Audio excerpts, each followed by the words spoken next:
Life begins at the edge of your comfort zone. If I'm comfortable, I should be nervous because I'm not pushing myself. This is obviously a deep-rooted, very complex problem. What do you see as the steps that need to be taken? We got to have hard conversations, like super uncomfortable conversations with people that don't see things the same way we do in a respectful manner. I think we've lost that in a respectful manner.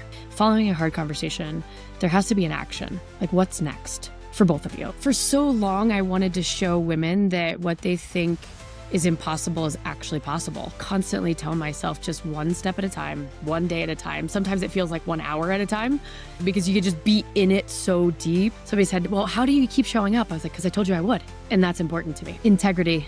Do what the hell you say you're going to do when you say you're going to do it. And if you screw it up, because we all do, clean it up. Yeah, we're all going to screw things up, right? It's just always, there's got to be things, go, yep, learning opportunity, beautiful growth opportunity. Here's the thing that I've learned more than anything is that Welcome to The Edge of Possible, the podcast dedicated to helping you achieve extraordinary things. I'm your host, Cameron Atlas, and together, let's unlock your edge. The journey to building an extraordinary life is never a straight line. It's defined by the risks that we take, the hard conversations that we have, and the unexpected punches that hit us square in the face. My guest today has not only taken those risks, but over and over again has redefined what's possible. I'm sitting down with Paige Goss, the founder and CEO of Point Solutions Group and Point Solutions Security. Paige is an entrepreneur, a cybersecurity disruptor, and a fierce advocate for women founders, having made 21 angel investments in women-owned startups. She has grown her company into a more than $10 million force, racking up plenty of honors along the way. Paige's story is one of relentless grit and self-discovery. And today, we are going beyond the accomplishments, diving deep into the defining moments that have shaped her. You'll discover her practical approach to having hard conversations, how losing a full sports scholarship after getting arrested at 18 became a catalyst for change, and the crucial framework that she uses to continue moving forward even in the most challenging of moments. And there have been quite a few. What I love about Paige is that she is a living, breathing example of what it really takes to turn your setbacks into unstoppable momentum. And in this episode, you're going to learn exactly how to do the same. That's coming right up here on The Edge of Possible. Paige, it's great to see you. good to see you as always. Yeah, it's an absolute pleasure to have you on the show. We've known each other for, I think, I went and looked back. It's been about 7.5 years or so since we've first known each other. I always love our conversations, so I know this is going to be a good one.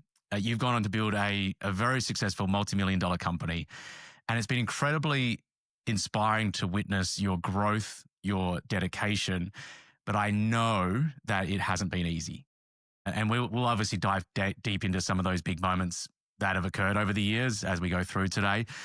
What would you say is the number one thing that keeps you going, though? I mean, I think initially I want to say my kids, but I might be lying if I actually said that. I think it's, for so long, I wanted to show women that what they think is impossible is actually possible. Like, no matter what you're going through, no matter what challenges are ahead of you, no matter how many people tell you you shouldn't, couldn't, can't, all of that shit is just like, you can. And so no matter how much I've faced, I think what gets me up in the morning, my family. I love my family deeply, but it's really to have women follow behind the rocky road that I've taken and sort of chart their own path, but know that they can do it no matter how many people tell them that they can't. Why is that important for you? I've seen some really strong women in my life listen to other people's crap and listen to other people tell them that they shouldn't. I mean, it was me, right? I mean, my family, I've got a family of entrepreneurs. And as I was starting, they're like, you shouldn't do that. You can't do it. You won't be successful. It's not going to work. I mean, anything you could have imagined people saying to you. And then that just fueled my fire even more. And so I think it's really important for me to one, put my money where my mouth is. I'm sure we'll talk about this in investing in other companies, not just my own. But I think really, showing people that they can chart their own path. And I believe women are at the sort of brink of just complete and total domination. And I want to be a part of it if I can be honest on that. It's just, I'm seeing women do things that we never thought we were going to see, certainly in my lifetime. And I think that, multiple women taking companies public and, building companies that are in non-traditional industries and all that kind of stuff. I just think I want to be a part of it. Something I'm hearing straight away is almost this defiance as to what other people think is possible, right? That what others think you can do or can't do. And like, has that always been there for you? I think so. Yeah. I mean, I think I had a chip on my shoulder from early on. I mean, you and I have What talked about happened? this. I'm the firstborn granddaughter. I'm the firstborn daughter. I mean, there's just a basis, I think, that comes to that, and sometimes even a performative way, which is sometimes good, sometimes not good. But yeah, I mean, I think I came out of the womb with something to prove. And I don't know, I think that's just been kind of over and over from, early childhood, some trauma, and then, being quote unquote different from sexuality, trying to figure that out, running away from home, having my dad leave. I mean, there's a lot of things that, I just sort of continued to make it through. And now I've got this like sort of watch me mentality. Again, it is not always a good thing. I think it takes me down paths that maybe I didn't need to go down, but it's really, I think, fueled this. We can do hard things and we will do hard things. And no matter sort of what stands in your path, I truly believe that for me, if I put my mind to it, I will go do it. I'd love to go back in a moment to earlier and go through some of those moments that occurred. First, though, when it comes to this, it's almost like a grit, almost a defiance of what's possible, truly going after it and just showing what it is. And how do you navigate that where it is, okay, I'm going to follow through with this. Is there a point when going after something actually becomes detrimental to you? Have you experienced that? Yeah, I mean, I think I've put myself in a situation to say yes when I probably should have said no. Things as, taking on too much in the business community, saying yes to being on multiple boards, saying yes to investments that may or may not have been the best decision. Because I want it so bad. I think there's times that I can have blinders on to sort of the second, third effect of what it's going to do. I think it is, and it's sort of impacted my family in a negative way at times. And that, I've gone after these things and, gotten onto boards that I'm very proud of, but it does take away time from things that matter to me, which, Yeah. I've got 8-year-old twins now. I've got a wife. I've got a family that I want to spend time with. And there's times that this tug and pull of the business community, the things I've been chasing, the prove that I can go do this has certainly impacted my family, and I'm present to that. I made conscious decisions when I was first starting the company to kind of go slower, why I didn't take investment money, why I didn't sort of chase some of the things that I could have. But I think as the company's gotten bigger, as I've become more of a known entity in the market, I've said yes to things when I maybe should have said no. Yeah. Do you have a process for putting certain boundaries in place now that you've learned that, or is it an ongoing challenge? It's an ongoing challenge. I do better at times. I'm like, all right, this is, 2 nights a week out is sort of the boundary. And then I pick my head up and I'm out 5 nights 1 week. And I'm like, well, crap, that didn't work. So I get excited. I love being in the community. I love being in the market. I love trying to give back. And so I tend to kind of get out ahead of my skis when it comes to being out more than I should for the benefit of my family and the benefit of my kids. And so that balance, I think, is a constant challenge. And even using the word balance actually out of my own mouth pisses me off, because it's not a balance. It's life, right? There's no Yeah. such thing as work-life balance. It's just life. You're making choices. And so I think sometimes I make great choices when it comes to what I get involved with. And other times I think my choices are questionable, not because I've done anything wrong necessarily, just I would probably choose, if I was to do it again, to spend a little bit more time with my kids. Yeah. Yeah, I massively agree as well. There's no such thing from a work-life balance standpoint. It's all life. And the way I see when it comes to that of work-life balance, we're balancing two things that just never add up. Like sometimes you're living more, like life is more, personal life, sometimes work is more. I think one of the big things to think about is, okay, what are the outcomes? What's the vision that I have? Where am I going? And then are the values that I'm living by, the actions that I'm taking, and the amount of time that I'm spending with each of these different areas lining up with that ideal version? And if the answer is yes, and it's going to ebb and flow at different times, but if the answer is overarchingly like a yes, then there's an element of balance there, even though life can be incredibly crazy at different times. And if it's Always. out of that, Always. then Yeah. like what we're really searching for there, I think, is an element of fulfillment, right? That we're searching for to feel fulfilled. And if we don't, it's like, oh, it's because of this or it's because of that, versus being able to take responsibility for it and go, okay, I have ownership over this. I have agency over this to be able to do something about it. So it's an interesting one. It is. And, the ownership is a really, I think, core piece of it is even if you do make certain decisions, own the decision. Own the decision and take responsibility for what happens. And that's not always been easy for me because, I'm a sole provider for my family. And so I think as I've gone through this, I'm doing all of these things to support my family and to build the business and to give back. And yes, all of those things are true, but I'm also doing it for my own ego and for my own fulfillment of what I've contributed to a market that brought me so much opportunity. And so, yeah, I think it's a yes and, Yeah. taking responsibility for the choices and some of the things that have happened because of them. Certain times that you struggle to take that responsibility, like that ownership. I know for me, there's definitely moments that I go like, there's an element of like really wanting for it to be, especially if it seems like it's somebody else or it's something else. And there can be this period of time that it takes to be able to like take back that ownership. Do you experience that at different times, or do you find yourself really able to take ownership right away now? No, I think we do all experience that. I'm better at it now than I used to be, for sure. But I think you just get busy being busy, and you just keep going, right? It's the rat race. It's the circle that we are running on, and then all of a sudden you get thrown off the circle for some reason, or you get thrown off the wheel for some reason, and you kind of have to pick yourself up. And I said the other day, I'm like, I feel like I've been in a washing machine, like, and I'm not quite clean yet. I'm just keep going, and then you sort of have to, you know. Take a step back, and that's when I'm able to take the ownership, is if I get myself out of that sort of cycle of just going, because it's very easy for me to just go, right? I'm an energetic person. I've got a lot to give, and so it's easy for me to just go, and I'll be like, I'll pick up the pieces at some point. Those pieces tend to not always be the fun ones to pick up. I really like the metaphor of being inside the washing machine and that you're not quite clean yet. Because I think I haven't thought about it in that way before. I've definitely been thought about like being battered and bruised and pushed around and all this kind of stuff, right? But the thought of that is, well, the outcome is still there. You're going to get clean eventually.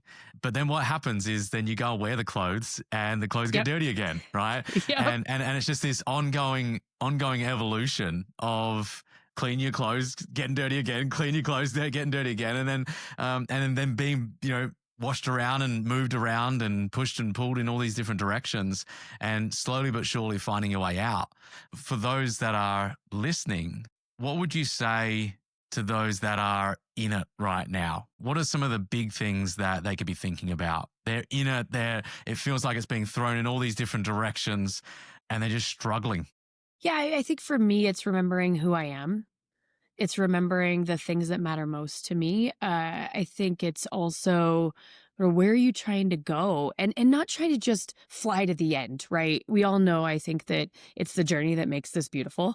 But I constantly tell myself just one step at a time, one day at a time. Sometimes it feels like 1 hour at a time, because you could just be in it so deep. I'm in several hard business situations right now, and so I keep telling myself, just keep going. Like the Ellen DeGeneres in Nemo, like, I just was keep a, swimming. Like I was that. thinking that as I've you said told that. Yeah. so many people that are like, how do you do it? I'm like, just keep going. Yeah. Because it's when you stop, or you start discounting your own truths, you start discounting your own capabilities.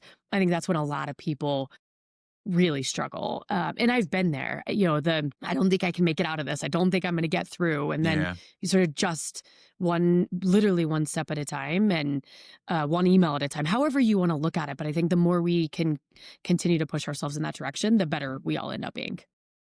There's a big difference between someone saying that phrase and somebody living it. right? Actually living and breathing it. And it sounds like let's maybe go back. Let's go back to like childhood. Let's see how that belief was formed, because it's usually in those early years that our beliefs are formed, our values are formed, and we go on to continue repeating those same patterns over and over again until we learn different pieces, until we can finally make a shift, right? So take us back to early childhood. Yeah. Yeah. Yeah. I mean, this is deep, and it's been deep for a long time. My dad left when I was 5, and my younger sister was about 18 months. And my most vivid memory of it is being on the front porch and him driving away. And I think the piece that I still to this day deal with is you are not enough. And so I am constantly trying to be enough in every situation of my life. So be good enough for love, be good enough in business, be good enough for family, be good, all of these things that I think were deep rooted from that situation. Be good enough to be accepted. I spoke a little bit about sort of my journey of coming out and continuously coming out. I think that's what a lot of people don't understand, is that you come out literally every day because somebody makes a dumb comment and you have to correct them, or you have to say, no, my whatever, or no, because of this. And I think that's a process, and being good enough to just be accepted for who I am. I think that's been a journey that I've gone through for a long time. I ran away from home at 13, trying to find what this enough space was. And interesting, I've known that being enough was sort of a core thing for me, but it's really come out in the last probably 6 months. I've done a lot of work, therapy, sort of baseline within my marriage, and this sort of concept of being enough, but really truly being enough for me first, Yeah. was kind of where this has all come back to. And it's been a wild ride, Cameron, I'll tell you. And some really good things. I think, when you don't feel enough, you start to perform. And Mm. I think a lot of my, accomplishments, from playing sports in college to, leading teams, to all these things that I've done, starting businesses without knowing anyone, I think this is a performative thing for me, trying to be enough for myself. So a lot of it has resulted in great things, Yeah. even though it Yeah. may or may not have come from, some good experiences. But I've had a lot of really amazing things that have come of this, but also some challenges along the way, and some disappointments of, chasing something that was never really there because it was never okay just in my core. Have you ever reconciled with your dad? You ever see No. him again? I've tried. I actually had a relationship with him up until a few years ago, and had a decent relationship with him up until a few years ago. And unfortunately, things went sideways, based off of political beliefs and based off of comments around children. And, now having kids of my own, I could have taken it from me for a long time. And, once my children got brought into the conversation, it was sort of a bridge that I wasn't willing to cross again. Mm. How did that show up then you mentioned about college sport, for example, some other things that you did when you were younger and really pushing yourself. So that desire to be enough, that desire to prove yourself, if you will, was there any of that in there? You mentioned about earlier of, well, you tell me I can't do something, I'm going to go and show you how to do it. Did Yeah. that come from him leaving, or did it come from somewhere else? I think a combination of several things. Yeah. I'm born and raised in Wichita, Kansas, moved at 16 to South Florida. And so sort of this reinvent yourself all over again. You'll find a new group of friends, prove you can, play sports in that community as well as in the prior community, right? So I think there's been certain points in time that this kind of chase after things people tell you can't do. I mean, I'm 5'2", at the time, all of 115, 120 pounds. And I was like, I'm going to play Division I softball. And everybody looked at me like, you're out your damn mind. And I was like, no, I'm going to do it. And so I worked that hard because I wanted to. Yes, I loved the sport. I'm addicted to sort of working in teams. So that was one thing. And leading teams, I think, is another big piece for me, but also because people told me I couldn't. And so I think this dynamic of, one, having just the passion to go do it and the desire to go do it, and also being told you can't, those two things together for me have been really powerful. Yeah. And it's a natural style for a lot of people that you tell me I can't do something, it's like, oh, you watch me, right? Yeah. Like if someone says Yeah. that to me, it's a very similar piece, and there are different patterns of behavior, natural styles of behavior that lend itself to that, and I think leaning into the parts of us that are at our core who we are, and then continuing to uncover, unpack, grow through, overcome the limiting patterns that have happened over the years because of the experiences that we've been exposed to. And it sounds like that has been an ongoing journey for you of being enough. How did it show up, in those college years? Were there setbacks? Were there things that occurred that led to, because you were maybe trying to fit in or trying to be enough or whatever was happening there? Was there any things that happened that got you into some trouble? Yeah. I went to jail. Oh, So damn. that was an interesting one. Yeah. Yeah, I mean, I think things sort of shake you. And I was on a path that wasn't going to end well. I had been sort of in a very, let's call it, trapped childhood. My parents were, my mom and my stepdad were amazing, but I felt very trapped. I was sort of in this, who am I? Can I be me? Can I not be me? What boundaries can I push? What boundaries can't I push? So I was in this sort of figure it out. And so the second I went to college, I didn't have that sort of boundary, whether it be realistic or in my head, I kind of went a little wild. And I started to test all of the things that I had not tested before, and that was not the right move. But I needed it to happen. I truly believe, because it brought me back down to, you are not invincible, and this is not something that you can just fly through. And so, yeah, I was 18, and there was a trap in the middle of campus. And I had been drinking, and obviously at 18, zero point 0.0 is the limit. That was not my limit. And so I faced a really hard lesson very, very early. And it, my independence was taken. I couldn't drive.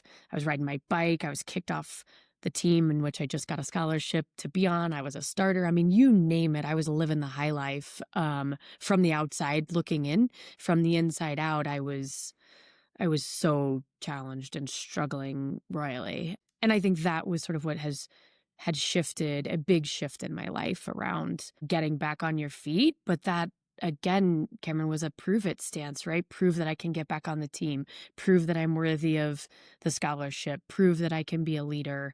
And yes, I went on to be a captain for 3 years and had an amazing career. But I think this sort of prove, get back, right? Have a setback, prove you can make it again has been a common theme. So is college, and then certainly into my young business years. It's sort of been this kind of take a step back to take 5 steps forward. And that's been I think a good thing for me as I've grown. Not always loved the punch in the face that I got, but I think it was certainly needed. I think looking at how we can have worthy punches in the face, because there is going to be, throughout our lives, there's going to be things that come up, and building, it sounds that there has been an outstanding level of mental toughness that's been built over the years from the different situations and circumstances that have occurred, which is an incredibly important part of being able to pursue what it is that you're going to pursue, because guaranteed, regardless of who you are, where you come from, background, or anything like that, there is going to be some stuff that comes up and it's going to hit you in the face, right? It's going to hit you in the face. Was there a turning point at all that happened when, like from that jail point when you got caught drinking? Was there anything there that occurred when it was almost like, all right, you got to sort your stuff out here, like turn your life around? Like, was it that, or was it something else?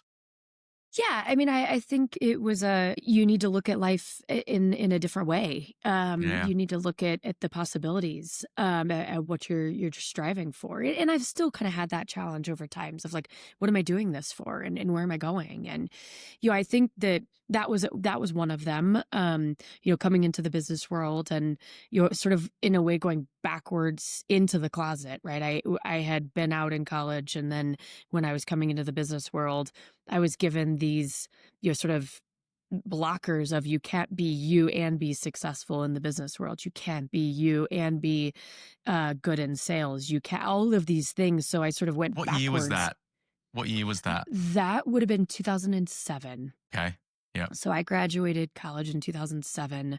So I was in North Carolina, and so it was a market dynamic as well, a political dynamic there, and so I went backwards, and I think that was really hard. I mean, Cameron, I was living two very separate lives. We kind of laugh now. I had a Paige by day and a Paige by night, and they were wildly different people. And the struggle I had of hanging on to both of those identities was horrific. Yeah. And just a brutal challenge of acceptance and core belief. And again, sort of being enough and being okay being you and being successful, right? I think, that was the time I had come out to my parents, and that was a nightmare on so many levels. Why was And that? so it was, yeah, I mean, some of the things that were said were just baseline horrific, Wow. of not knowing if I could be loved at the same level, not knowing if they could, accept me for these choices I've made in my life. And so it was this dynamic of trying to start my career in something I was actually very passionate about, but also having this personal dynamic and struggle that was very challenging. And I didn't probably make it any easier on myself. I take responsibility for some of that. I did go in my shell. I did sort of back away, sort of at times I can close myself in and just not want to deal with some of those very hard things. I'm better at that now, obviously. But back then I was young, and Yeah. I was going through this in a way that I didn't really have a lot of people to look at as examples. And I certainly didn't have a lot of people to look at that said, I love you no matter what. I very much have that now. I did not have that back then. Yeah. It sounds like at that time, and this, I think a lot of us experience this struggle. I know when I'm working with clients, one of the biggest challenges that people face is like truly going after what you want and who you are. Yeah.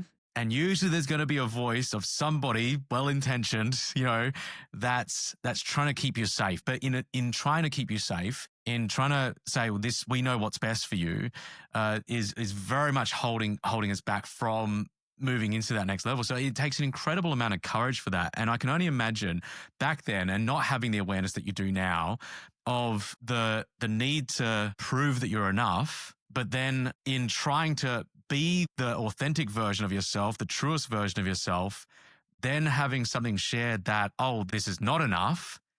And so then it would make a lot of sense that you would close back up, because there was this unconscious pattern playing out of needing to experience that in order to feel loved, in order to feel enough, right?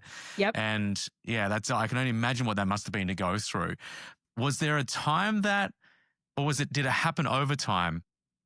Was there a big moment, or were there a series of small moments that led you to go, you know what, screw it? Yeah. Yeah, I think a series of moments, but I fell in love. And I think that was one of the moments of like, I'm so tired of hiding. I'm so tired of not being me. In the sort of day world, right? I was me in the night world, but Yeah.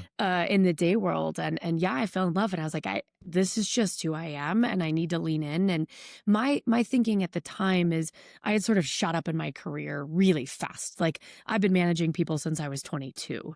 I mean, I shot up. I was selling. I was doing really well. I was about to take a leap and going to be I was leaving the firm that I had been with to go to a customer, funny enough, to be a third partner in their business. And that dynamic of like, I'm about to take this big step and I'm still super young.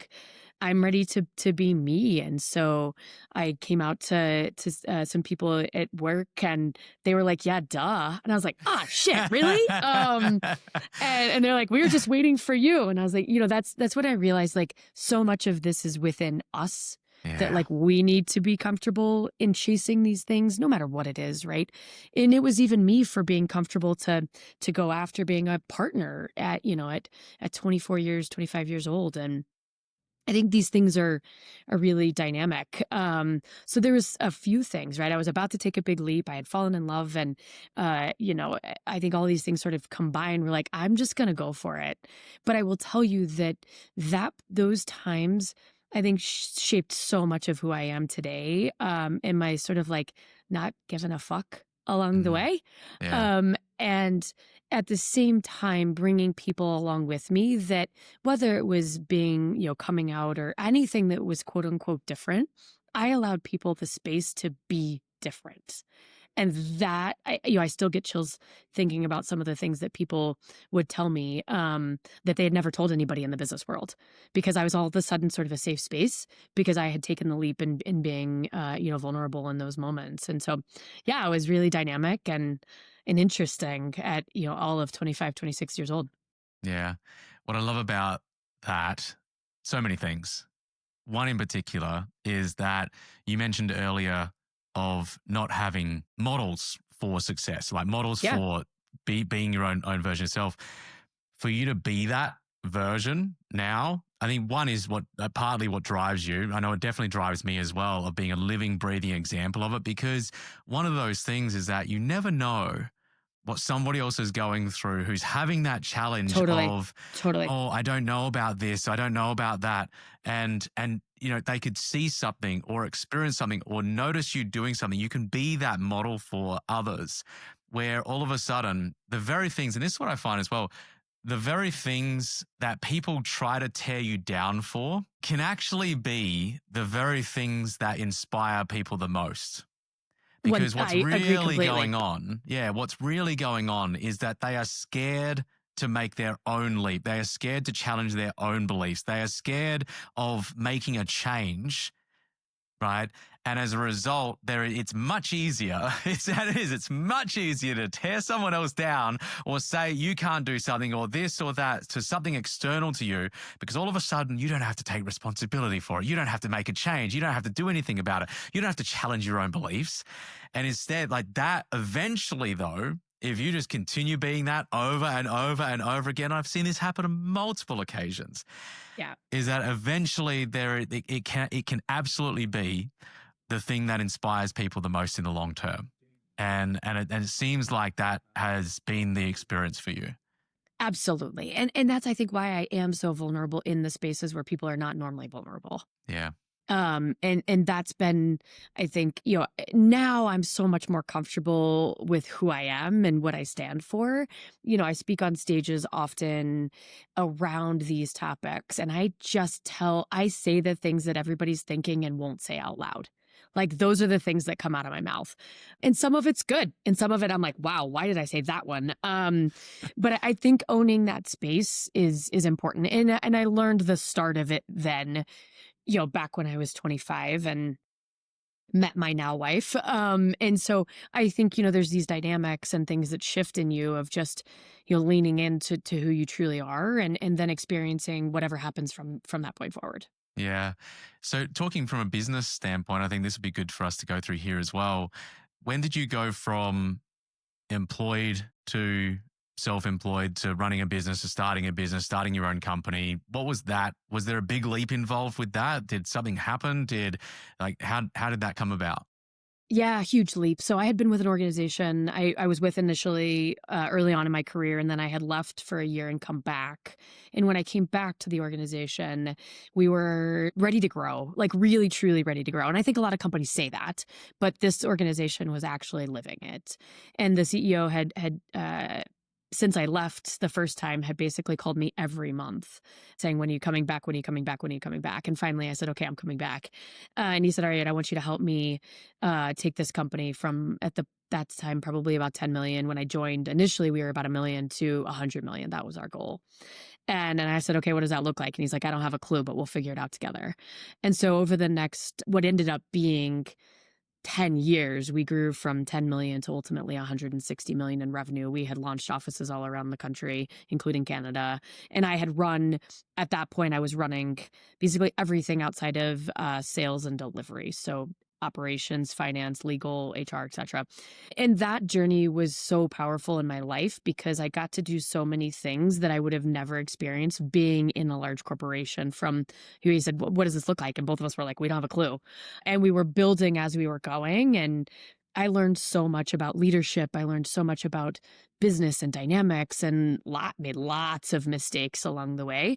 And then, at some point, I got tired of doing this for other people. And I got tired of being in an office and not being client facing and not impacting people and not, I'm an entrepreneur. Like, and that's when I really realized, like, I am not a corporate America human being. I'm a true entrepreneur. And I got to be an entrepreneur with him within that organization side by side. And when that stopped, I was done.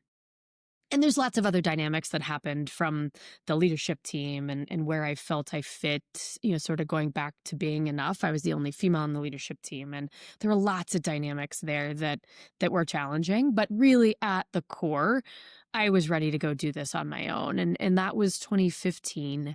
2015 to ultimately 2017. It was a journey. We were going to buy a company. And then we found an organization together out here in Colorado. We made an offer.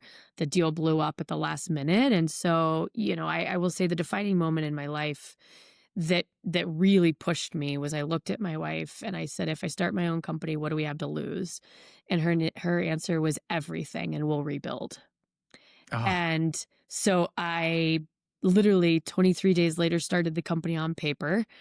We decided we were moving to Colorado because that's where the organization had been that we were making an offer on. What we didn't know at the time was that when we actually were making the move, she was going to be pregnant with our twins. wow. And so we had decided to move out to Colorado. So we bought a house out here, sold our house in North Carolina, found out we were pregnant with twins, moved and started a company within 43 days. So it was wild. But I knew if we could do that, we could take on the challenge of, being in a market that I knew no one and I was starting a business. She was pregnant with twins and we had no family. So it was going to be a wild ride. Just throw it all in there, right? Just Yeah. might as well just get it all sorted out with one foul swoop. Off we go. Off we go. And, looking back now, it was ludicrous. But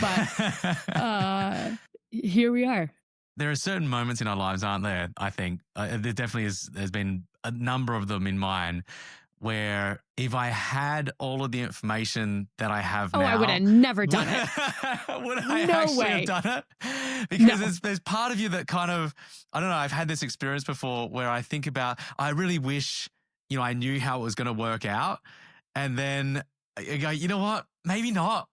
Because you look at just all of the stuff that had to occur in order for you to get here, and would you really want that? So it takes a little bit of crazy to go after it. But something that your wife said of what do we have to lose? And her saying everything, but we'll rebuild. It is such a powerful line in there. That was Huge. such a powerful thing. Having a support system, especially in a spouse, I think is really important. Or if we're single, having a support network around us, having people that we can call upon to, in some ways, carry the load at different times. If we're carrying the weight on our shoulders the entire time in every single different part of our lives, it gets incredibly heavy. And to lighten the load a little bit, what happened when she said that? Yeah, it gave me the confidence to chase, to go. Yeah. And I think that we could also have what we had been working for, which was a family, and that we would do that component together, no matter what it looked like. But it truly gave me the courage that somebody was there, that if I went and screwed it all up, that we were going to be okay. There were many a times when I had started the company and she was pregnant and I was out, I don't know, getting McDonald's cheeseburgers for her cravings or going to the grocery store, that I would literally say to myself, if shit hits the fan, I will go do this. And so it's like that, those moments of yep, we're going to do it. No matter kind of what that looked like. And I think those were, while very hard moments at times, also ones that, again, sort of back to what I was saying, just one step at a time, because that's all we could do, right? We couldn't plan because we didn't know what it was going to look like. We really didn't know. I had no paycheck. We barely had, I convinced someone, which thank God, to give us health insurance. Some of the things that I did back then, I don't know how I did it, but it has sort of shaped kind of where we are today, for sure. Has it changed over time as to the risk tolerance that you have? Your twins are 8 now. You've got things that are established. Is there still the same mentality of we have everything to lose and we'll rebuild. And so go for it. And how do you think about decision making now in making sure that you've obviously learned a lot along the way, making sure that you're making smart strategic decisions and not blowing it up for the sake of getting punched in the face? I think sometimes I still do, Right. right? I think us entrepreneurs, in a way, we still sort of create problems to fix. If there's not a problem, then we create one because it's just innately who we are. I do think about it in a different way now on some levels. Like, I think I've got this component of me that says this piece is safe. And as long as that piece is there, the rest of it is play. And the rest of it is risk. And the rest of it is growth and challenge. And so, yeah, I think over time I have, shifted into my family stability is important financially, mentally, emotionally, right? And that's not always been true, right? There's been all Right. sorts of dynamics there. But yeah, but I'm still very risky. I still have this gut. I mean, I've made 20 plus angel investments along the way. Like, so I'm not just investing in my company, I'm investing in other people because again, I truly believe that that's how we see growth and where we see opportunity and where we see companies that truly can make a difference. So yeah, I think my wife's name is Lizzie, and I think she would love it if I would put some money under the mattress.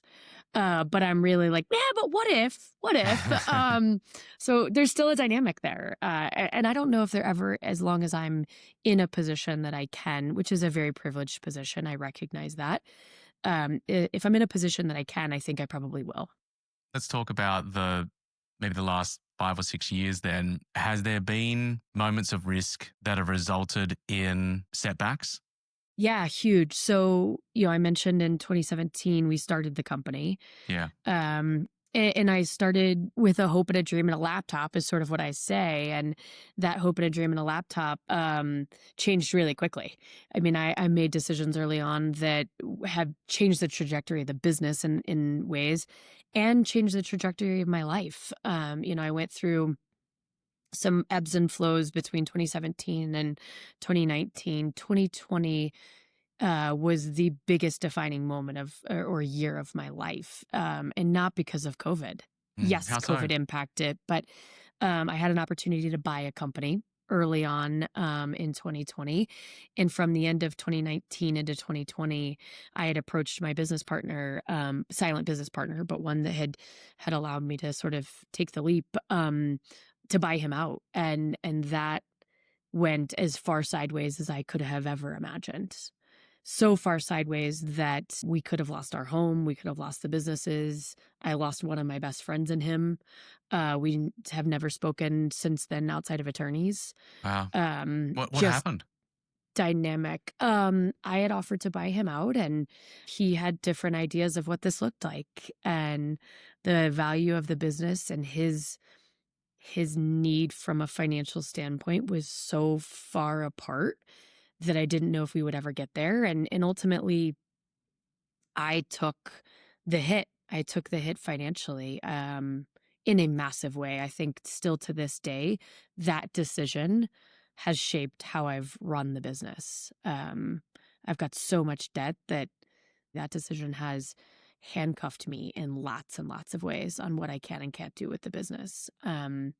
So that dynamic was wild. We ended up separating the companies. I ended up going through with the acquisition.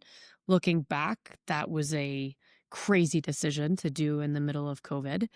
The business that I was buying ended up tanking in certain ways, and so I went through a rebuild and a rebrand. And so yeah, those decisions were very risky. And at the time, I dove right in. And looking back, they were major setbacks in my life, in the business. And today, I'm very proud of what we've done and made it out of a lot of those things and excelled in certain ways for sure. But yeah, still to this day, those decisions have impacted what I do today. Yeah. In what way does it impact you now? Is there a personal level to this as well? It sounds like maybe from a trust standpoint, when something like that happens, how do you go about trusting again?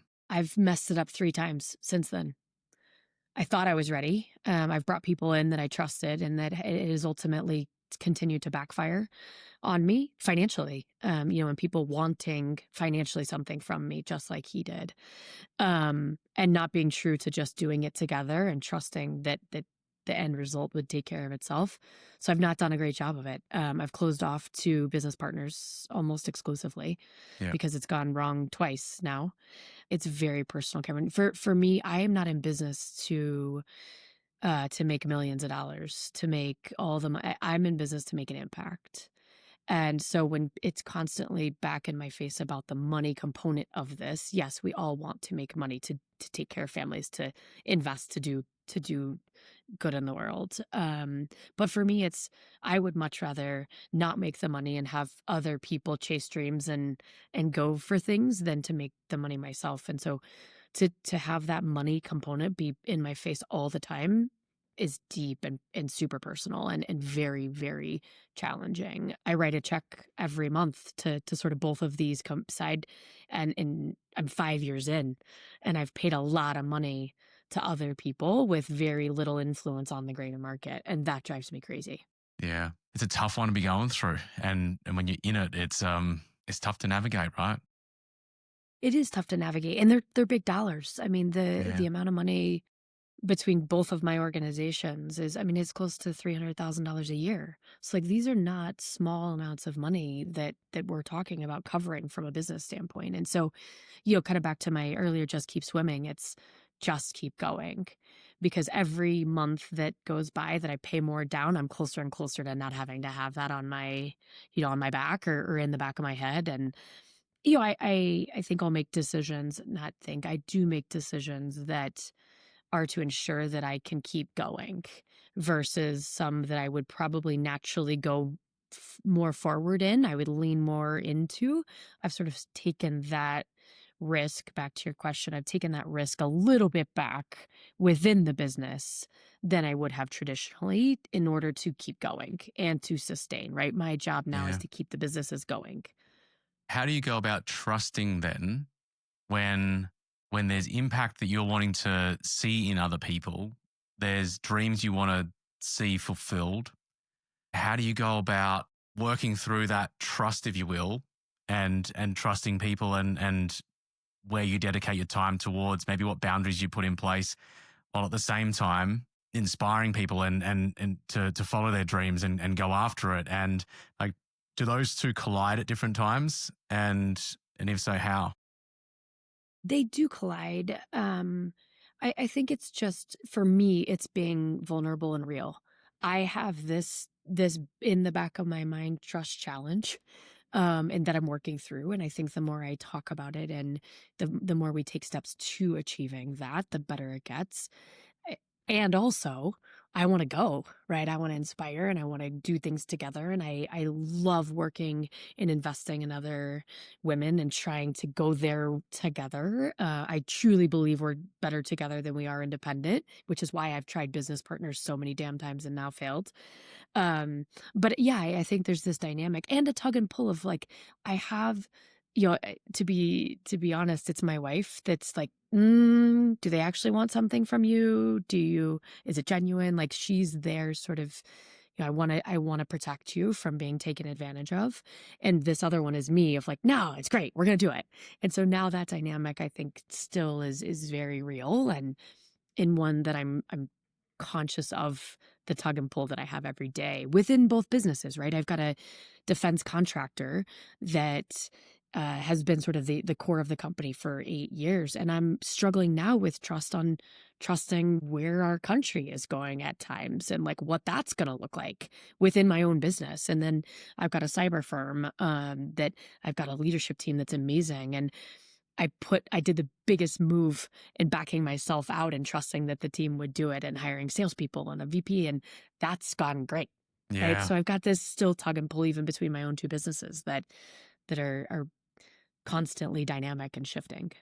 That's where it really gets challenging, doesn't it? Where if there's certain beliefs that are formed, whether they're in our childhood years or our adult years, usually they're from big moments that happen that tend to form the beliefs that we have about ourselves or about others or about the world. And they can then expand out past the specific situation that had occurred, where that belief is there to keep you safe in a way. It's there to protect you. It's there to keep you alive, if you will, right? In the most extreme circumstances. And that ability to be able to do that, our minds will then expand out, our brains will expand out on that to go, well, you can't trust anybody, for example. Nobody can be trusted. And that expansion, that's where we lose sight of the lesson that was there, which was to, okay, put some appropriate guardrails in place, if you will, like your wife's voice, for example, and the questions, and maybe writing those down and having those specific pieces in place, which increases the likelihood that the person is trustworthy. You can never know for sure, and that's the crazy thing about life. And then also helps to protect from the things that are not. But it's an ongoing thing. I think the really important thing, which is something that you continuing to work on, as you've mentioned, you have, of being able to continue to become more and more aware as to where it's playing out, why it's playing out, and then what can be done to ensure that you honor yourself, right? And don't let yourself to be taken advantage of in a way, while at the same time ensuring that you're able to pursue and take the risk and be the version of yourself. Otherwise, it's almost like you sharing earlier about closing up. But if you close up, you're not being yourself for starters, and then you're allowing that person to have power over you. Absolutely. And, I think for me, most of these decisions come from my gut. And so then if I'm not trusting my gut, then I'm like, wait, what do I trust? If these dynamics are still in play. So yeah, I will tell you, one of the things that I've done is like my gut is the first, like, yeah, go. Like, okay. And then my head and my heart are like, hold on. And that never used to happen. Like if my gut was like, do it, I went. And now I'm in a spot that my gut still takes me normally one direction initially, and then sort of the head and heart are like, does this feel right? Is this for the better of what I'm trying to accomplish? And then my head is sort of, okay, put some protective measures in place. So, unfortunately, I'm a little bit more legal than I ever used to be. I always sort of trusted in the dynamics of the human relationship, and that burned me several times. And so now, from a protection standpoint, I trust, I go with the gut, and then I protect myself on the back end. And I think that dynamic is still allowing me to be me, but keep it to a level that's good. That's good, Yeah. and that I can actually continue to move forward, right? Because at some point, that situation with my ex-business partner could have taken me out completely, and I would not have been here today. And so I'm so glad that I'm still here today to do the things that I want to do within this community. What often happens with businesses, right, is that growing to a certain level and not wanting to lose sight of the culture that brought about it in the first place, which is like the identity of the company, the identity of the organization. And it can get lost in bureaucracy. It can get lost in legal pieces. It can get lost in those components. And it's almost like putting these pieces in place, which then allows you to be the greatest version of yourself. And then if you've got those pieces in place, it increases the likelihood that you're going to be able to continue doing that. Yeah, I mean, I think that, Cameron, that translates to people that we bring in from vendors, from strategic partners, from, we just hired a new, as a base example, a new attorney. Funny enough, we're talking legal. Her name is also Paige, which is so fun. They call us the double whammy pages. But, when I was bringing her on to support the organization, she knows who I am as a human. And so everything that she does on my behalf or our organization's behalf is from a space of knowing who I am. And so that's just the bottom line. Like she won't even bring stuff to me that she knows will challenge who I am as a human.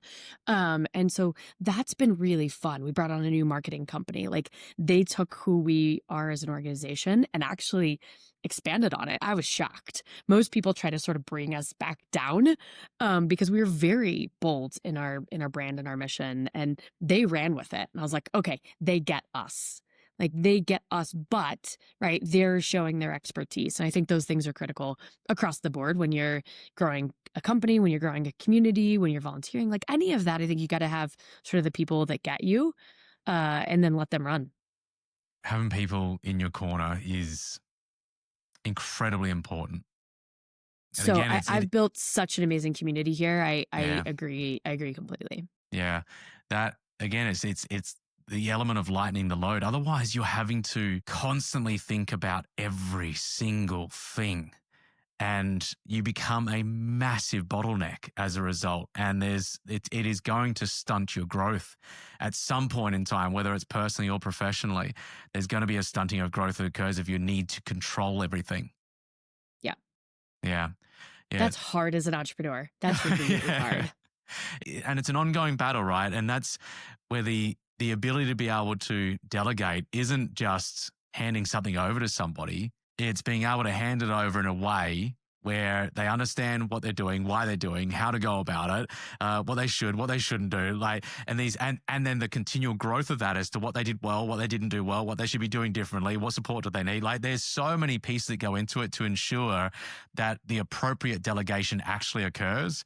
Because if you don't do it that way as well, what tends to happen, I'll just do it myself then. Yeah. And then you just become the bottleneck again, and you go, and then there's a stunting of growth that occurs.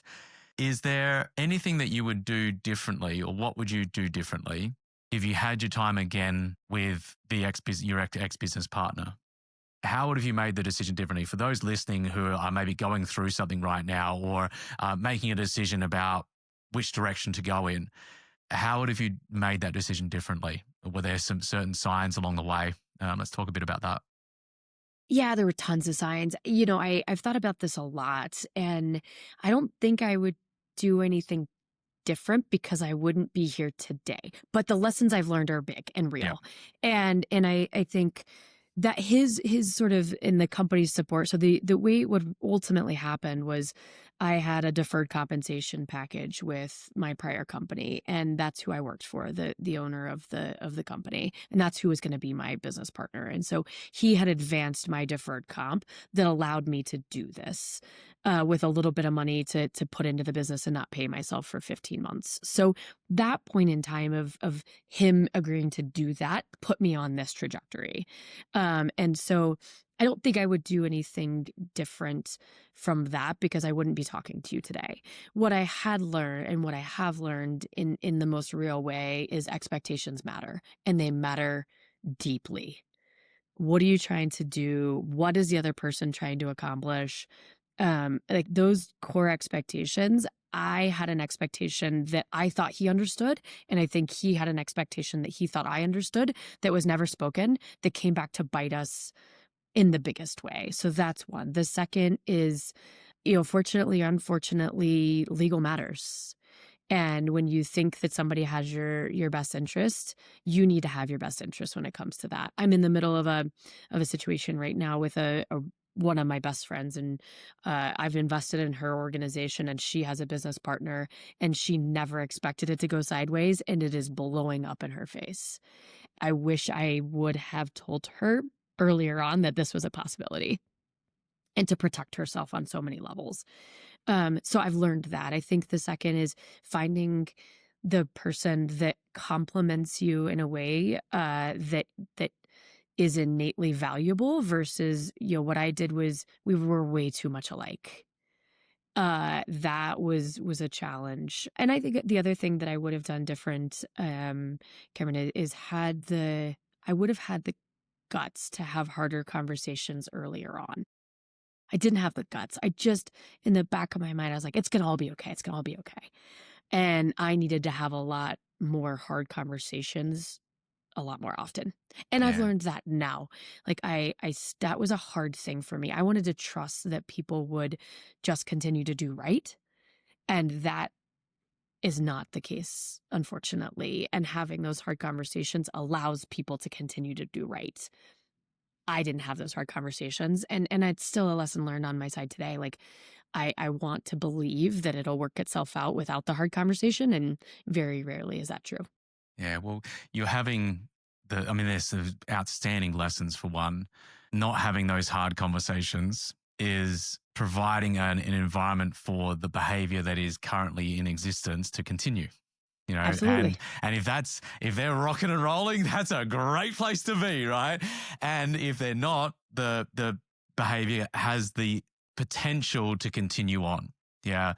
And then when you mentioned about expectations, that's a big one as well, because what we're talking about there is the danger of assumptions, right? Assuming that it is a certain way or assuming something versus having objective, factual pieces as to what is expected, having it written down, and then being able to have tough conversations when it goes off track. I was just having a conversation yesterday with someone about this very thing of making sure that each person in the team knows very specifically what they are responsible for, when it needs to be done by, because then there's a level of accountability that is able to be had with that.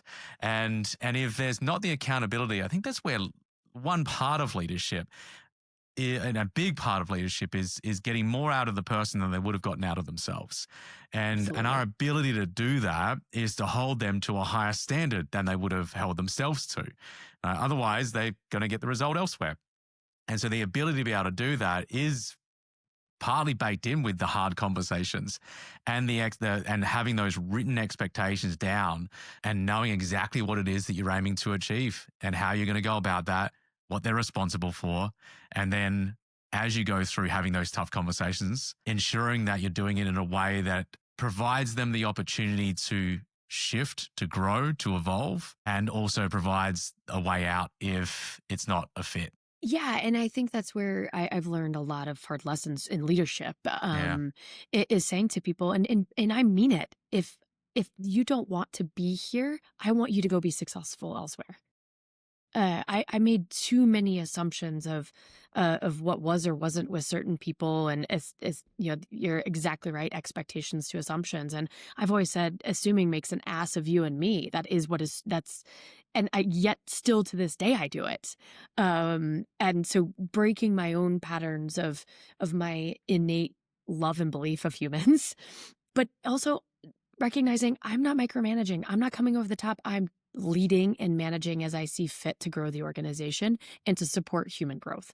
And that was a shift for me that I needed to make in holding others to account at a level that I have not really before. I would say probably in the last 2 years that has tremendously shifted. How do you have the tough conversations now? How do you have those hard conversations? First thing in the morning, get it out of the way. Yeah. Yeah, it's just, I've been thinking about it. I've been planning on it. I just got to do it. So it's the think, plan, do, right? Just like go. Because if I think too long, that's never good. If I plan, which not a normal thing for me, it never goes to plan. So get that out of the way. And then just have the hard conversation. And so I think I've learned that along the way is harder conversations earlier are better. What's the structure of that hard conversation? Does it change, or is there are there certain steps that you take to have those? Because I think a lot of people struggle with this. A lot of people struggle with not only what you just shared there, of often we have the tough conversation and after you go, oh, that wasn't actually that bad, right? And it's because we make it out to be so much bigger in our minds of, oh no, it's going to be the end of the world. And so there's that part of just getting it, and that what you just shared there, get it done first thing in the morning. I love that.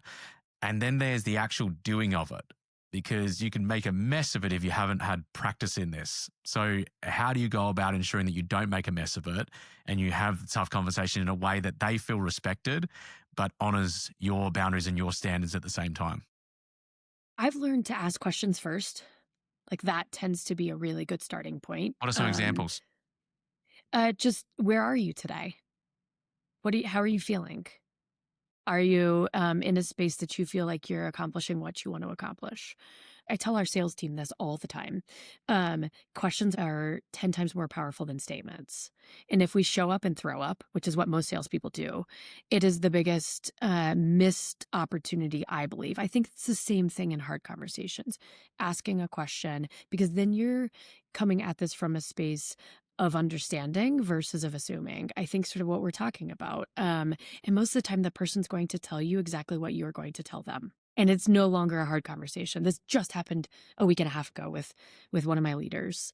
I mean, literally exactly what I just said. First thing in the morning, he came into my office. He started talking. I said, yep, it's what I was going to talk to you about today as well. I mean, it was just beautiful. And it ended up being the most amazing conversation and the most productive conversation probably he and I have had in the entire time he's worked with me. And so I think questions. And then two is that allows you to stop talking.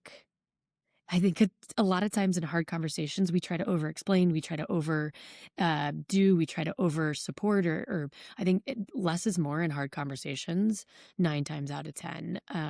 I've learned this in having to fire people, which is not a fun space. I think no matter how many times I've done it, it doesn't get any easier because I care about humans, but it's to their benefit almost always. And so saying less and making it less uh, of an emotional experience, I think can be very powerful. What are some other examples then of the questions that enable for that person to take ownership of what they're about to share and for it to lead in a certain way? And we'll get to the rest of the conversation in a moment of a hard conversation. What other questions do you find work well? I try to take it back to what do they want? So what do you want? What do you think's missing? What has been challenging for you? I mean, a lot of times I think again, sort of what you and I were talking about, right? We make these stories up in our heads that are 10 times worse than any reality most of the time. And so I want to just get back to what's the truth, what's the reality, and not the future truth, the current truth, right? The current situation, because a lot of times we try to pretend of what's going to happen. Nobody knows, right? So let's just talk about today. That I think has been a big shift for me. And my family is horrific at this. A lot of my family lives in the past or in the what the hell's going to happen in 10 years. And I'm like, no, but what's today? Because I don't know. I'm a business owner. Like, had I said what would be here today 8 years ago when I started, I would have never been here. Like, I know that. And so I think it's the what's true today. And, I think for a lot of leaders, it's make the decision with the information you have today, the best you can, and then live that's where you're at. You made the decision with what you have today, not with what could or could not happen in the future. And I've really tried to make that true for my hard conversations as well. So we've got questions first. You do it first thing of the day.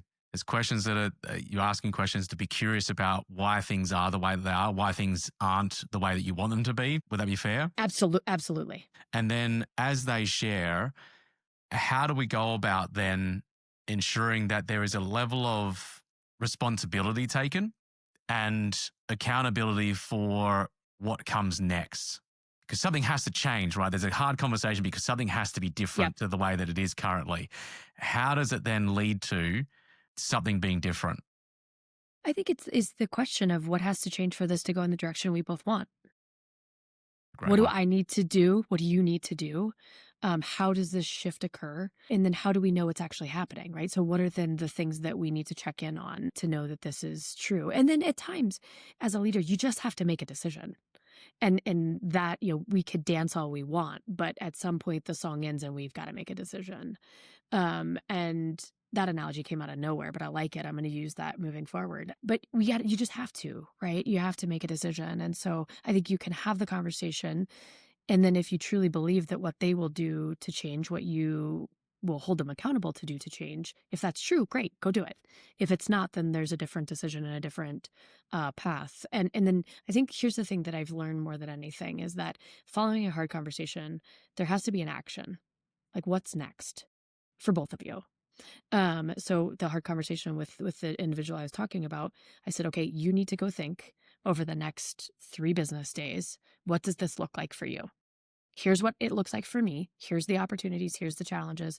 Here's what we're going to do next from my perspective. I want you to think, and we're going to meet back this following date set, and we're going to have our final decision of what we're going to do for the next 6 weeks. So like those things I think are critical because too often we leave conversations open and there's no action. And I think that's a big miss in hard conversations. I think it's a big miss across every conversation, right? Or most Absolutely. conversations, like the hard conversations especially. And this goes for if you're like on a business side, planning out, like you go and plan out the next quarter, for example. If there aren't specific, if you go do the strategic planning day, for example, for the next year, and you don't have then very specific things that are being done and who's responsible for what and when it's going to be done by and these pieces, then you're just flying doesn't get done. blind. It doesn't get done. And it gets lost because there's just so much that can rob us of our attention.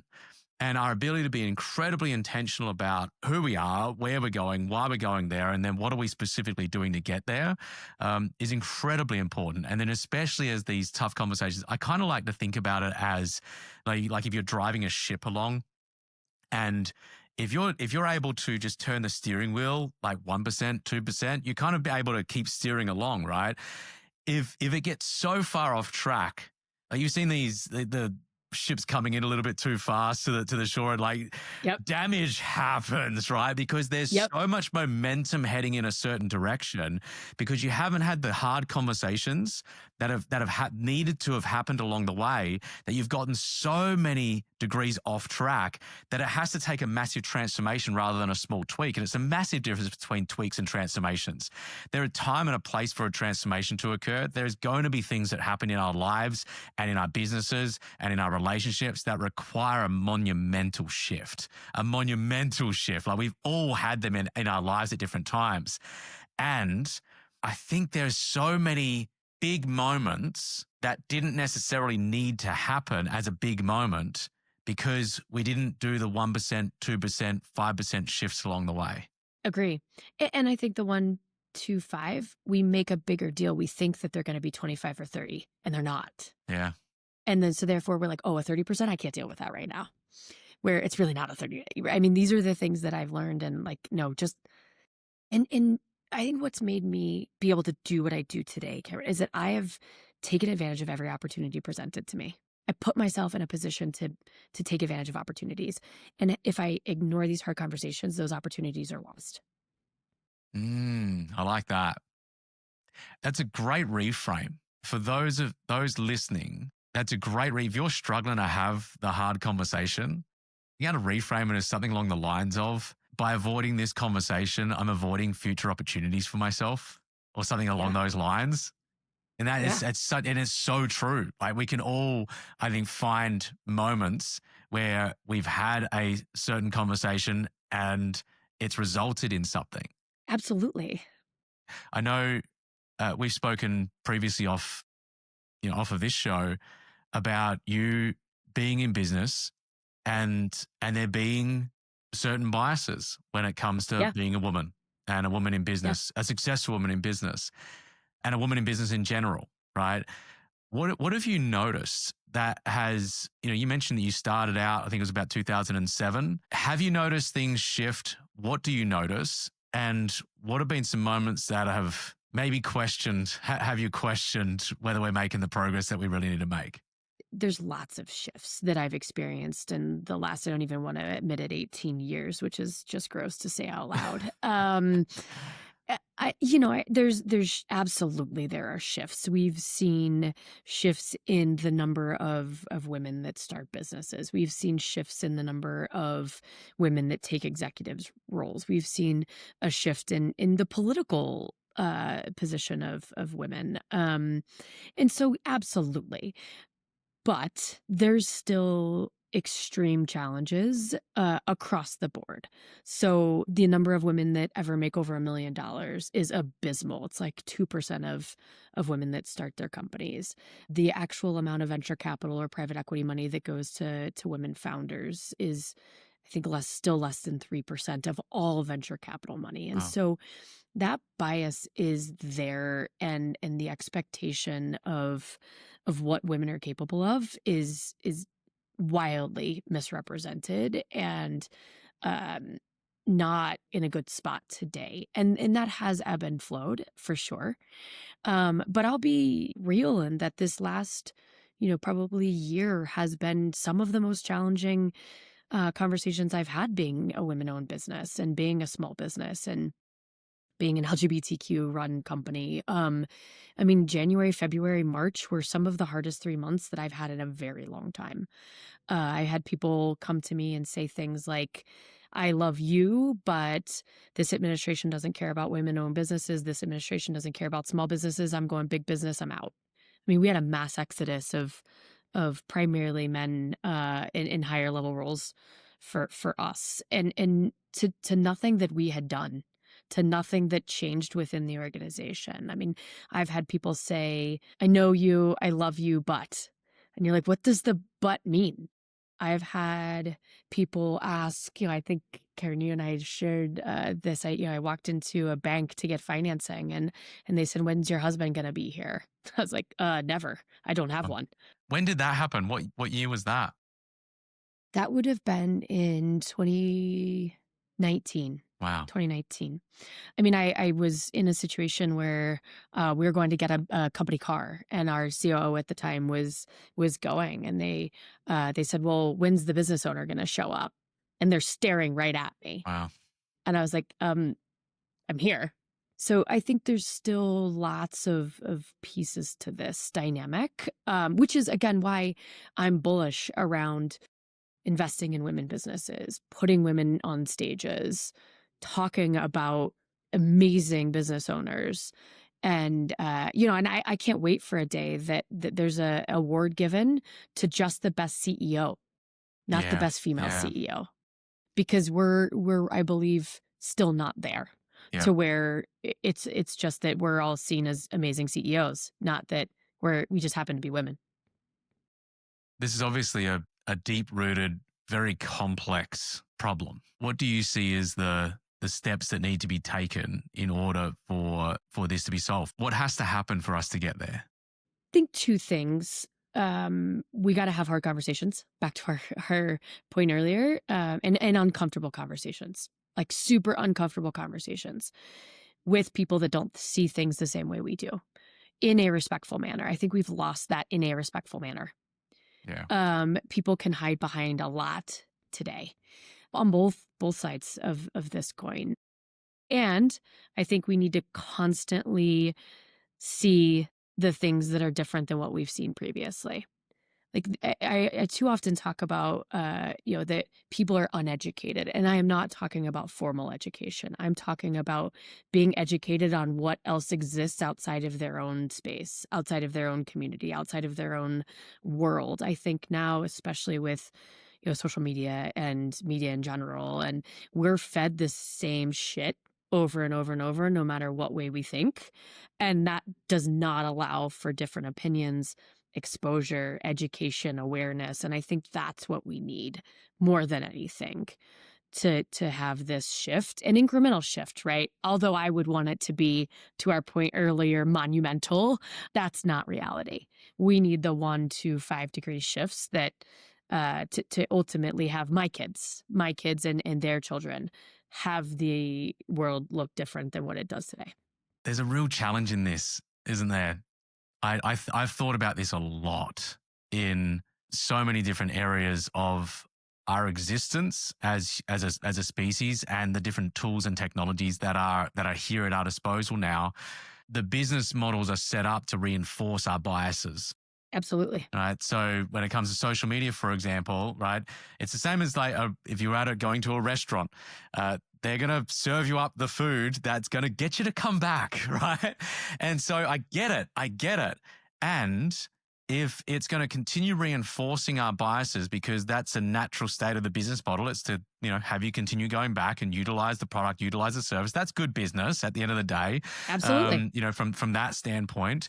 And there's this other piece as well. If that's going to continue though, I think there has to be a level of responsibility taken of go and have a conversation with somebody that you disagree with. Yeah. Go and search something that you believe to be false, and not for the purpose of proving yourself right. Yeah. But for the purpose of That's the key. understanding. And I think we have massively lost that. I'm very concerned about our ability to have these types of conversations in a world that seems like, actually, right as it stands right now, is getting further away from that ability on both ends of the spectrum of whatever somebody believes, whether they're in the middle, on the right, on the left, of any situation, right? Not just not politically, whether I believe it, whether I don't believe it, right? And our ability to be able to ask questions, like be curious about, tell me more about that. What is it about that has you thinking that way, or believe that this is the case, and not to get threatened by it, not to feel that you're being attacked or anything like that, And it has to happen on both sides. But I think the ownership comes back first and foremost to our individual selves. Because if we expect the things that are going to change externally, if we start by changing things internally, I think that's a huge step forward. Massive step forward. And just admitting even that you have it, that you have a bias. Yeah. That you have these beliefs that have come from wherever they've come from, that you have something that's feeding you the same thing over and over. Yeah, these are hard things right now in our ecosystem. They're hard in business. They're hard at home. They're hard within families. I was speaking to a dear friend of mine, dear friend of mine, and he and I do not agree on a lot of things. And he is a dear friend of mine. And he and I both agree that this is splitting families in a way that is so sad. Yeah. This dynamic of not taking ownership, this dynamic of not having respectful, honest, real conversations. And he and I can have them, and we disagree a lot.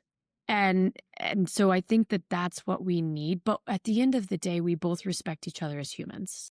There it is. Yeah. And we both respect that we've come from different spaces. We both respect that we live different lives and that both are okay. Because what he does is for him and what I do is for me.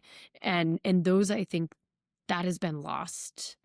And it comes from the, sort of came back to what we've been talking about, the being okay with who you are. Yeah.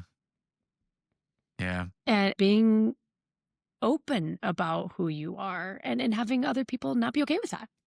Are you teaching your twins you mentioned are 8 now? Because I'm a big believer that the kinds of stuff that we're talking about, how to have tough conversations, how to understand ourselves, how to understand the beliefs that are calling the shots in a lot of ways, there should be something that is compulsory in schools. Absolutely. We've given people in general, but especially young people, devices that are highly addictive and then just gone, have at it, right? Versus being able to educate on why is it that you need external validation to know that you're enough? Why is it that you're needing to behave in this certain way in order to get approval? Why is it that you need to do this to feel loved? These patterns of behavior, if there was further awareness and understanding about that, I think there's ownership that comes from on both ends, like within the families as well as within the school system. There should be something in the schools, but in a lot of cases it isn't there. How are you going about raising incredible citizens? It's hard because I think you can do it inside of your home, and the second they leave, they're getting reinforced other things. But for us in particular, our goal is to raise emotionally aware, open children that are willing to ask anything and that will have our truth, at least to the best of our abilities, provided back to them. I think that has been a game changer for both of our children. They are able to ask us anything and feel comfortable that they're going to get an answer. I think, we explain a lot around what they hear, around what they see, around the devices. And our kids have devices. That's an interesting topic of conversation, I think, amongst parents. And to each their own. Again, that's for everybody, every parent to decide. And I think it's different for every kid. Every kid is different. Every situation is different. So, I think having the conversation around sort of what happens, and certainly, keeping it to the level that they are capable of understanding, but not hiding them from the truth and from the reality, because I want them to, we said this earlier, they're making things up in their head anyway. I want them to hear from me what is, but it's not easy. And I can appreciate all parents or all caregivers on any level, the challenges that exist today around information and influence and social media and other children behaviors. It's very challenging. Life can be tough. Life can be challenging, right? It's just, man, there's just a lot that comes up in our lives, both in our personal lives, in our professional lives, in business. A question I've got around the support that you've got this within your families, within business as well. I know that you mentioned about angel investing. There's a bunch of companies that you invested in. How do you go about supporting the people's dreams, right? The people that are aiming to achieve something, aiming to solve certain problems, aiming to create specific results? Yeah, I try to show up. I just try to show up and say yes when I can. This goes back to our conversation earlier of I probably do say yes more than I should at times, but I had a give first mentality when I moved here and I didn't know anyone. And so I think that has come back times 100. And in ways I don't think I've even had any idea the level or the breadth or any of that. I try to show up and then I try to tell people what they need to hear, not what they want to hear. And that's really hard. But I hope that anybody that gets that from me knows that it's from a space of love and wanting them to achieve all that they're capable of. How does that show up specifically? There's times when we need just undivided, I love you no matter what, I got you, right? No matter what it is. And then I think there's times where, I'm being open. Like, do you want me to tell you that I got you? Because I got you. Do you want me to tell you that this sucks? This sucks. Do you want me to tell you my true thoughts on how you fix this? And so I think it's having that question, right? Yeah. But then, being there to say, I know this is challenging. I know that this is hard on so many levels, but you got it. And I've got several groups that I'm a part of, Cameron, here in Colorado that have just been tremendous. There's a group of CEOs here. We're called the Badass Forum. I mean, probably now 8 of my best friends. Like I could call them at 3 a.m. and they would show up. And that, yes, they're business leaders. Yes, we talk business, but we talk about life. And again, not all of us agree. And that's amazing. And I've got another group of female founders that we're thick as thieves and we're in wildly different businesses. And it's one of those like, I'm under my desk crying, come get me. Or I need a glass of wine, like right now. And they're like, it's 10 a.m. I'm like, yep, that's just what it is. And then I've got another group that challenges me from a business perspective. It's a group of all male CEOs that are in tech. And they challenge me because they're ahead of me from sort of selling the company, building multiple companies, so sort of having this ecosystem. So I've really found a tremendous community. And then I just got friends, right, that I love dearly, that I may or may not have built through business, but that now, regardless of what happens in business, they're friends. And so I just try to show up. It seems like you've got in here is something that I share that we should all be for ourselves. It seems like you've got this with other people as well. And it's about becoming your own uncompromising best friend. Many of us are our own worst enemy. And the thing with being your own worst enemy is you're kicking yourself when you're down, and when you're up, you're saying it's not going to last. A best friend is someone who will support you when you're down and celebrate when you're winning, right? An uncompromising best friend is someone who celebrates your wins, supports you when you're down, and gives you a good kick up the ass when you need it most. Yeah. Right? And if we can be that for ourselves, I think that is being your own uncompromising best friend is vital, because there are times when you don't have anybody else around and you've got to be able to give yourself a good kick up the butt if you need it. And here's the thing, a little caveat here. Here's the thing, little disclaimer. What needs to happen in this moment is that when you give yourself that good kick, you're not kicking yourself down, you're kicking yourself up.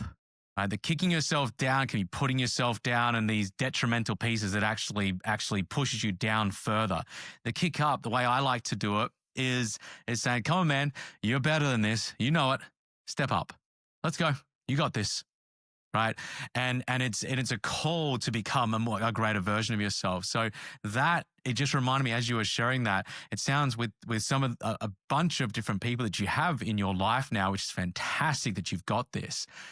And it's been nurtured over time. I know that is that there is uncompromising people in your life that are sharing what they're sharing because they want what's best for you. Absolutely. Even if I don't want what's best for me at the time. Yeah. Because, the being your worst enemy, I absolutely am.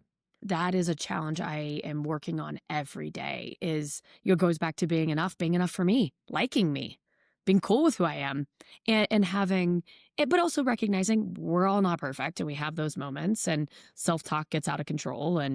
Um, but yeah, I have people that want what's best for me when I don't. And that's a very privileged, grateful space to be. Do you feel that you're enough now? I'm working on it. Yeah. There's days. Most days, yes, now. That was not the case for a long time. And you know, we have all of us have those moments, but I think consciously being aware that that's my kind of go-to is really important. That's been the big shift, is that when I do something, I'm like, oh, that's just the not enough replaying itself. Get out of that one. So I can have that conversation with myself now way more than I used to be able to. It is such an important insight that you just shared there. What's underlying that is the awareness as to why something is the way that it is. You're not the behavior, right? The pattern of behavior is playing out. And the moment that you can take a step back and see it for what it is, which is, oh, that's just this playing out. I had this moment, this is a couple of years of, maybe 3 or 4 years ago. It was someone that I was dating at the time. And when they pulled away, I felt this absolute pull to, or this push, if you will, to, I've got to go and fix this. I've got to go and get this sorted. And I didn't know what it was because I thought I'd work through all my, like the stuff that I needed to work through on a relationship side of things. And, you know, I had this fear as a kid, almost like a fear of intimacy or fear of showing my emotions. I really struggled with certain emotions and really understanding even who I was. And so but I've worked through that. Like I don't have that challenge anymore. And I go, what is this? And I still remember I was in Nashville at the time and I was doing a workout with a workout band. And I remember exactly where I was in this house. Just as I did this, it's just this light bulb went off of, I had this fear of intimacy, but the fear of intimacy, while I'd lifted that one off and had the awareness of, this one that was lying dormant underneath the surface was a fear of not being loved. And then I was like, oh my gosh, what? What was crazy about that, and I kid you not, word for word, I said out loud, no one else was in the home at the time. I said out loud to myself, I'm going, oh, you're totally lovable, right? And it was just this moment because I'd done the work on myself and I truly felt that within myself that I am enough, that I am loved. But it was still calling the shots when a certain thing happened, when a certain behavior happened that was completely external to me. I was involved in the situation. But then all of a sudden, and I think that's really important, that we are a never-ending work in progress. You never arrive. Right. The moment, I remember hearing years ago, the moment you arrive is the moment you're in for a very big fall. Like the moment you think you've arrived is the moment you're in for a very big fall. And just that humble nature of there's always another level. There's going to be always new levels of growth and understanding to go through. And that's what makes life beautiful and messy and all the things in between, right? Absolutely. Yeah. You said it just so well. You're like, wait, no, you are enough. And then something happens. You're like, fuck, I thought I had that one dealt with. Yeah. And it's deep rooted and it rears its nasty head in ways you're like, oh, I thought I was done with that. But then you work through it. And the awareness and the capability to shift it, I think, is where I'm really a lot more present today. Yeah. Having the tools, right? Because the awareness is one piece, and then having the ability to regulate your behavior, that's a huge part from an emotional intelligence standpoint, as you're aware of why it is that you're doing the thing that you're doing, and then the ability to actually do something about it. Because if you only have the awareness first and foremost, I mean, that becomes even more frustrating, right? Because you go, well, now I know it and I'm still not doing anything about it. That's a recipe for disaster. But having both of those mechanisms in place of being, okay, I know why I'm doing it. And then I've got specific tools that I can utilize. And I recommend when I'm working with a client, I recommend having multiple ways in which you are going to solve that specific challenge. Because if one of those tools that you have for dealing with a specific situation doesn't work in that moment, you're screwed, right? If you've got 3, 5, 7 different things that you can do in that moment. And I remember years ago, it's been 15 years now of being in this industry. I remember right at the start, it was about 6 months in, and I never told anyone this, but I felt like it was like putting a tool belt around my waist. And I just had this imaginary tool belt. And at different times, I'll whip this one out, I'll whip this one out, I'll whip this one out. And the different tools to be able to deal with the different situations, I think is incredibly important, because otherwise you're at the mercy of your external world versus you being able to influence your external world and be empowered to shift, change, evolve, adapt to all the things that enables you to continue to grow and evolve. Yeah, the tool belt's something I use. And I've talked about it with my therapist of like which piece, right? And even some of them of just doing nothing at the moment. Like doing nothing can be beautiful, of just sitting. Like that's one of the things that I've been working on is just sitting. I'm a go human. And so just sitting.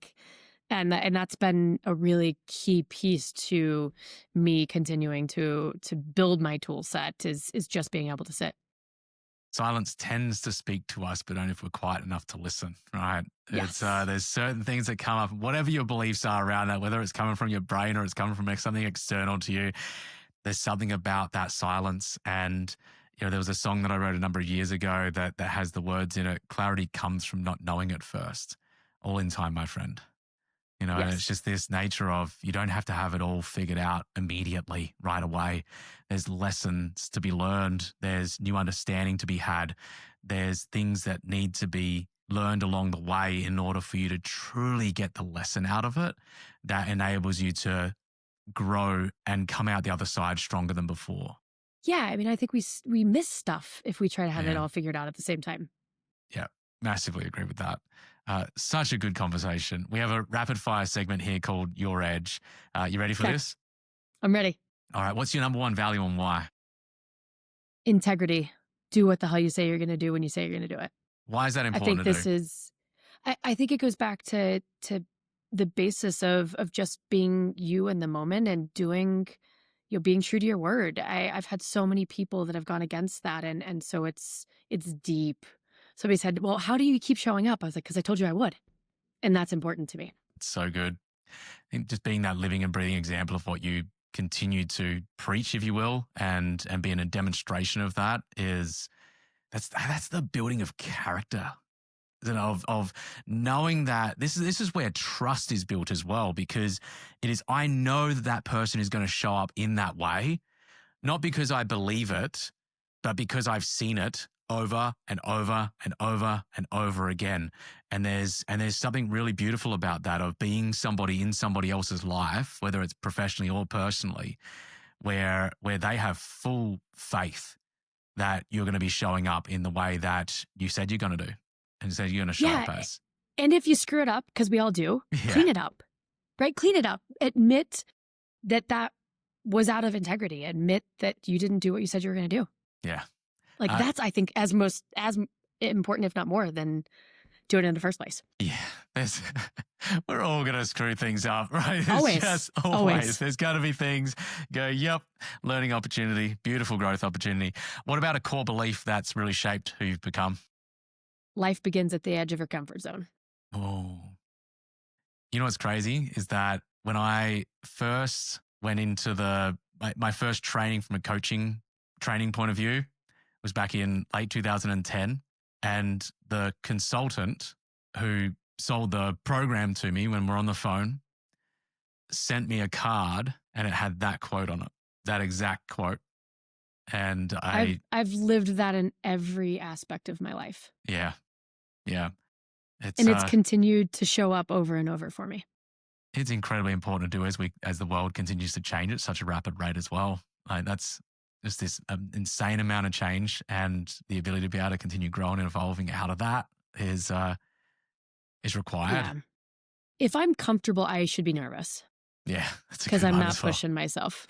Yeah, this is where I think I share often within the keynotes that I deliver around imposter syndrome, and that at the end of the day, a huge part of imposter syndrome is simply exceeding the level you currently believe you're worthy of. Right. And that if you're not experiencing some form of imposter syndrome at some stage throughout the year, my challenge to you is that you're not dreaming big enough.